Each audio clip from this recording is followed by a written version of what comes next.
Morning. So it is now day 3 of our electric road car trip. It is a cold 1 degree at Waschbank Game Lodge, which is just south of the Garib Dam. We had a lovely night and this is the most magnificent setting. Our leg today is about it's 200 kilometers to Bloemfontein and then another 285 k's to our final destination, which is going to be Clarens today. We'll charge in Bloem and we'll keep you posted, but this is just a little clip to show you how beautiful the setting is here on the banks of the Orange River with the early morning sun. And obviously the beauty of the Highveld is the constant days, ice cold nights, but beautiful sunny days. And we'll have a nice, slow, leisurely trip today, but without any range anxiety.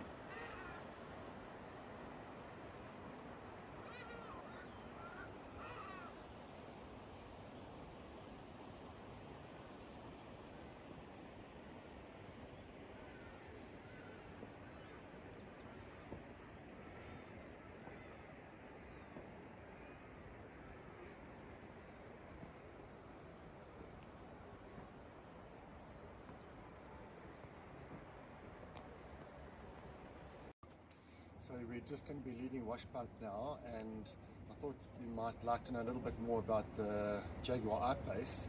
It's got a 90 kWh battery and it is super fast. These are not milk vans. This car can do 0 to 100 just over 4 seconds, and that is in Porsche 911 turbo territory. So they're incredibly expensive, and you also probably wonder what is the motivation for doing this. You know, it's certainly not to get subscribers or push the icon button. This motivation is just that I'm very enthusiastic about electric cars and renewable energy, particularly solar energy and recharging, and this is the motivation that motivates, and this is certainly going to be the future, electric cars, whether we like it or not. And I think one must look at a car not just as a method of transport.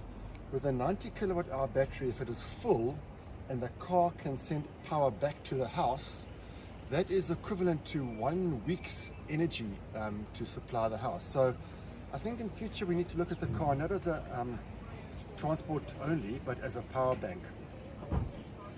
Then the other big problem with electric cars is that the government, in its infinite wisdom, has decided to charge tax on these cars doubly.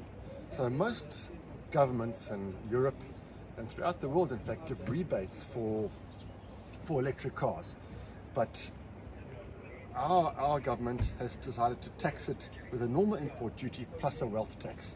So that is an absolute crime, and it needs to be looked at very seriously. We're going to go way behind in technology, and I can assure you that you cannot fight technology. Anyway, just to get back to the charging, the car's been charged overnight on the AC charger. So I'm just going to take it out now, and I was able to charge at 20 amps because it was a good break on the system. This is the charger that my clever son bought me, and it really is a must for charging overnight with AC, and it is the only charger you really need. It doesn't come with a car, so the AC port is here in the car and the DC port is there below it. So the smaller one is for the higher energy and rapid charging, and the bigger one is actually that's the type 2 socket, is actually for the AC charging or alternating current. So this clever charger it's got a little box attached to it, and you can tap it, and as you tap it, I haven't got power to it at the moment, it changes it from 10 to 14 to 20, right up to 32 amps, depending upon what breaker the DB box is supplying. So that is extremely useful. I'll clean this up and pack it away now. Just to let you know that most of these resorts often have caravan sites attached to it, and you can just put it into a caravan plug, and then that will charge at 7 kilowatts or at 32 amps. So very, very useful. This is just an extension for a normal three-prong plug. So if it is a good plug, you can look at the DB board, see what breaker it is, and then charge accordingly. If we move around to the front of the car, which is here, it's a very small frunk in the I-PACE, but this is the charger that Jaguar provides. Again, the type 2 charger, a normal 3-prong plug, but this is limited to 10 amps. Jaguar says it should just be used as an emergency charger, but I use it very, very often when I let the car sit at work or such like.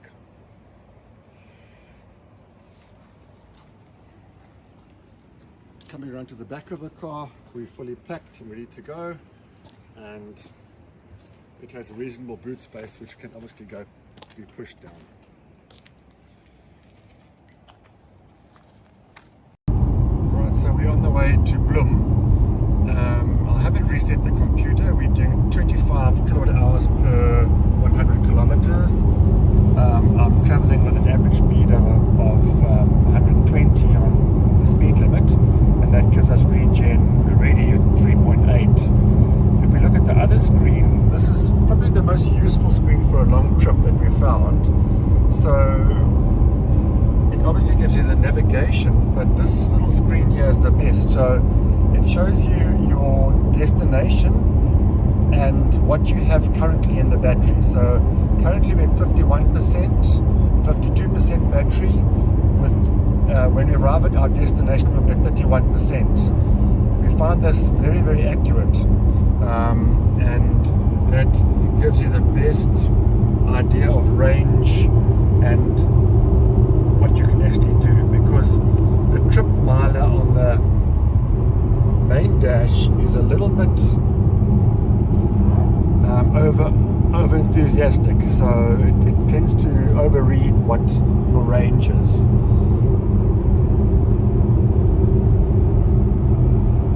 We're at the Windmill Casino in Bloemfontein, and this is the first time I've ever seen this display on a charger, on the grid card charger. Normally this has been so damaged by the sun that you can't actually see the readout, which is quite interesting. We arrived at about 20%, 29% or something like that charge. We're now at 61%. We've had 32 kilowatts in the battery already, which is ramping up all the time. I see it is at 420 volts. Yeah, very interesting to see this. We've charged already for 38 minutes, and they say it's another hour to finish the charge, but it's not very likely, because it's more likely to be half an hour, because it takes time for the charge to ramp up. And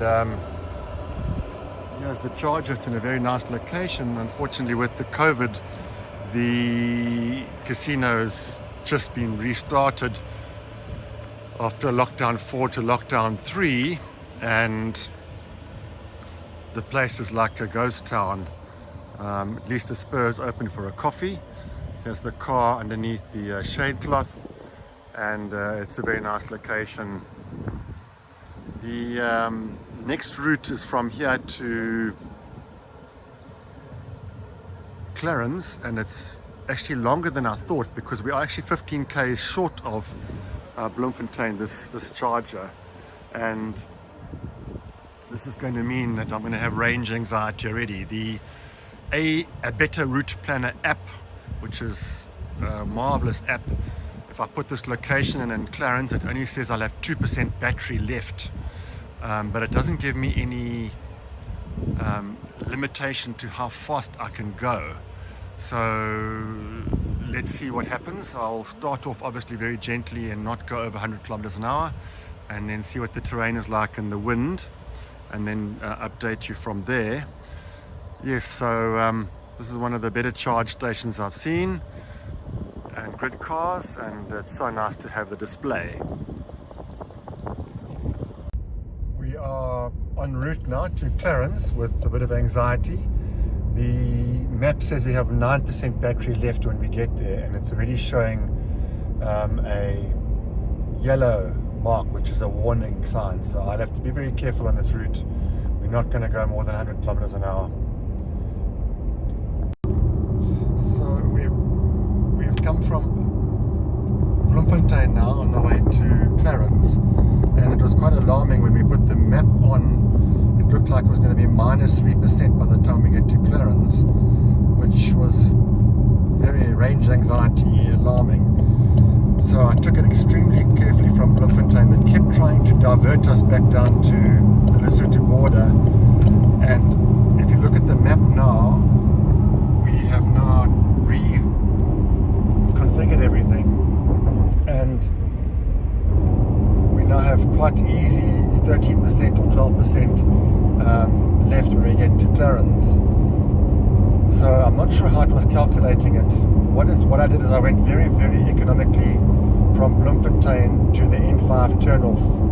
I think it's N5 or the N12, and then we seem to now have very good range, and it's largely downhill. So that has completely changed the picture. So we can now go at 120 average speed, and we'll get there easily.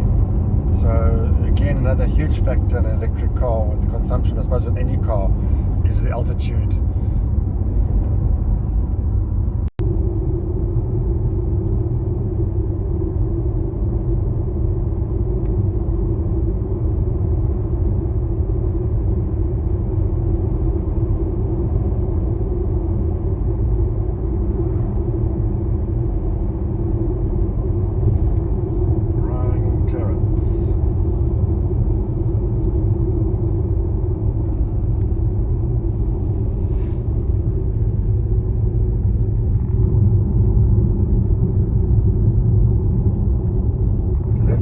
Battery left, eh? Just have descended a hell of a lot. Trip back is worrying. Better route planner will help us.